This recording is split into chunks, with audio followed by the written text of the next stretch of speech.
Good evening and thank you for joining us. A death investigation is underway in Sioux Lookout. Officers received a report of an individual who had to be transported to hospital on May 10th, where they later died. OPP are involved with the ongoing investigation. Anyone with information or who may have been in Sioux Lookout in the Queen Street 6th Avenue area on May 9th between 7 and 8 p.m. is asked to contact OPP. Residents of Thunder Bay and the surrounding area noticed poor air quality and a smoky smell today. That's because of wildfire smoke being blown in from the prairies, with conditions like this potentially harmful to people's health. A special air quality statement was put into effect as a result. The most prone to experiencing health effects from the smoke include children, older adults, pregnant people, and those with lung disease. Conditions are expected to improve overnight, but people are being asked to stay cautious. Paid parking is coming to the Marina June 1st. The rollout of that plan is up for discussion at tomorrow's City Council meeting. 7 payment kiosks are being installed in the Marina parking lots. Those will accept coins or debit and credit cards. Like other areas of the city, the Passport Parking Canada app is another payment option. On Monday, Council will discuss alternative payment methods, which will include parking passes. For $80, you get 4 hours of daily parking for the rest of the year, or $140 for unlimited parking. Parking Authority Supervisor Jonathan Pask explains more about how the city settled on paid parking at the Marina and why it's necessary. A few months ago, back in January, February, we presented our parking financial plan to Council. So it's partly for that. It's to help maintain the parking infrastructure, keep it off the tax base, and keep it with the people who use it, with the parkers. So it's a sustainability piece, and paid parking at waterfront is common in many municipalities, and it's a method to help control the parking as well down here.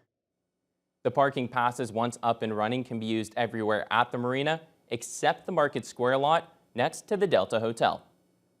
The Thunder Bay Public Library held the first of 3 information sessions on Saturday for the community to learn more about the proposed centralized location. If approved, it would be located in Intercity Shopping Centre, with the closure of neighborhood branches still a possibility. The Thunder Bay Public Library continues to hold community consultation as it's set to present its master facilities plan to Council in June. The public had a chance to meet with officials and the lead architect at Intercity Shopping Centre on Saturday, where the library is planning to build a new centralized location. Brody's 1912 construction, Waverly's from the 1950s, and they haven't kept pace. Library CEO Richard Togman says many members of the public are concerned about a central location causing closures of some neighborhood branches. Togman stresses while that's the way Council seems to be leaning, the central location would address many challenges that currently come with the neighborhood branches. And we don't have enough rooms to do the things we need to do. So, for example, when we run our Reading Buddies program, so having volunteers from the community, helping kids learn, kind of get better at their reading, we ran it last summer at Waverly, and we ran out of space. We literally had to start turning away kids wanting help with their reading because we didn't have enough programming room. The library has been in discussions with Intercity Shopping Centre throughout the process. Togman couldn't reveal potential rent prices they'd pay if a location was put there. The plan is for the centralized library to move into the former Lowe's site. The range of experiences of people with young families, people who are seniors, people who are in between. Ryan Gorey is the architect working on the potential centralized location and recognizes the wide range of uses a facility like this would need to accommodate. So if you're doing research, or if you're just coming for casual reading purposes, if you're a youth who is looking to engage in technological things like AR and VR, video games, so I feel like there's enough offering there for all different ranges. And I think it's really exciting compared to the libraries I'm used to and growing up. There'll be more chances for the public to get involved, including a presentation at Mary J. L. Black Library on Tuesday and Waverly Library on Thursday. Over $500,000 is being invested into student internships in the Northwest. This week, MP Patty Hajdu and MP Marcus Pulowski announced Fedor investments for various youth internship opportunities across the region. The first portion of funding, which is over $379,000, is for 24 internship placements over 3 years at the Northwestern Ontario Innovation Centre for its Youth Effect program. The 15-week program is for people between 18 and 29 years old and will provide learning opportunities and training with local businesses, focusing on entrepreneurship and innovation. Haidu, who's also the minister responsible for Fedor, says another $181,000 will go towards 4 other internship opportunities across Northern Ontario, including one at the Lakehead University Agricultural Research Centre. Obviously, to support the great research that is being generated at partners like Lakehead and the Centre for Research and Innovation in the Bioeconomy, known as CRIBE, the Northern Policy Institute, and throughout Northern Ontario. But what I think is also really exciting is it gives young people an opportunity to participate in generating research and getting work experience and making those connections that help them with the next steps of their careers. The other positions will be with the Northern Policy Institute and the Centre for Research and Innovation in the bioeconomy. Over to provincial politics now. MPP Lise Vaugeois is lobbying the province to raise the salaries for nurses. The NDP member for Thunder Bay Superior North questioned the health minister at Queen's Park this week. Vaugeois says the current pay scale for nurses in the public sector is driving many of them to other healthcare fields. Given the destructive effects of Bill 124, it is no surprise that senior healthcare workers have left their hospital positions and that even new nurses are being drawn into the nursing agency vortex, a situation that is pushing almost every hospital in Thunder Bay Superior North into massive debt. What is the government doing to attract nurses back into full-time positions and stop the flood of healthcare dollars going to shareholder profits? Speaker, we've been supporting our healthcare partners through our 2 budgets, both last year and this year. We have committed to increase annual operating dollars for hospitals by 4%. Those are 2 historic high years in terms of investments into our healthcare system. And specifically as it relates to how are we assisting on the healthcare resources, we're doing so many pieces. Let's stay at Queen's Park, where Kiiwetinoong MPP Saul Mamakwa continues to call for amendments to Ontario's new Community Safety and Policing Act. Mamakwa says the new act needs changes to ensure First Nations can be properly policed. But the government says it couldn't answer the question due to a lawsuit filed by the Chiefs of Ontario. The Chiefs of Ontario are launching a lawsuit against Ontario and Canada for failing to provide First Nations with equal access to policing services as under Ontarians.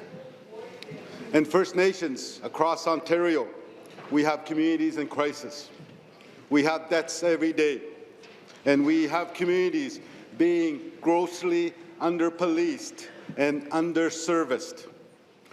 Will Ontario ensure First Nations have sufficient resources and mechanisms to uphold our laws? Well, thank you, Mr. Speaker. As this matter is before the court, it would be inappropriate for me to comment any further. Again, it would be inappropriate to comment further at this time. A Northern Ontario fire service is the first in Canada to receive a new kind of protective gear. The Sault Ste. Marie service will benefit from the new chemical-free equipment, crucial in a profession with high rates of cancer. CTV's Mike McDonald has more. The new protective gear arrived at Fire Station 1 this week. Firefighters were joined by product distributor AJ Stone and manufacturer Innotex for the official unveiling of the new equipment. The chief of Sault Ste. Marie Fire Services says the protective gear is safer for firefighters in the long term. The historic and older versions of the gear contain the PFAS chemical. And essentially those are the forever chemicals that, and essentially the firefighters would get microdoses every day that they wore the gear. And now that the new technology that's available to us, it is PFAS free. This is brand new to the market. Sault Ste. Marie was the first department in Canada to actually purchase the not made with PFAS bunker gear. So that's why this is exciting. That was only introduced last year and came to market where it was available in the fall of last year. And so we have been producing suits with it that have been going out for delivery since March. Chief Johnson says with the high rates of cancer firefighters typically contend with, limiting exposure to known and suspected carcinogens is a priority. We have presumptive cancers that are known in our industry, and a number of our firefighters, mainly the retirees, have been diagnosed with cancer. Is it a direct link to the bunker gear? That I don't know, but I know that buying this purchase, it's a step forward in the right direction to mitigate everything that we can do for the workers and for the firefighters. Johnson says the presence of PFAS chemicals in protective gear has been a hot topic among firefighters for a number of years. He says the purchase of the new gear was made possible by a $300,000 budget approval from City Council. Mike McDonald, CTV News, Sault Ste. Marie. A fire service closer to home is better equipped as well. Greenstone welcomed the first brand new fire engine purchased by the municipality in years as part of a major investment in modernizing the fleet. The new pumper tanker was welcomed to the Geraldton station with a push-in ceremony, which harkens back to the days of horse-drawn equipment. The truck was dedicated to the late John Marina, a former councillor and longtime firefighter and fire chief. Greenstone councillor Alan Ouellette says there has been great reception to the dedication. Longtime fire chief, business owner. You can't go into the hardware store without having a little conversation with John. John was a delight to speak with. There's not too many people that grew up in Geraldton that don't have a story or a good thing to say about John. Ouellette says the new truck is very much needed and will help Greenstone firefighters respond to everything from structural fires in the community to incidents on the highway. The James Street Swing Bridge to Fort William First Nation will be temporarily closed this Tuesday due to water main repairs in the area. Starting at 7 a.m., the bridge will be closed to north and southbound traffic and is expected to last 24 hours. The city is completing the water main work in conjunction with CN Rail.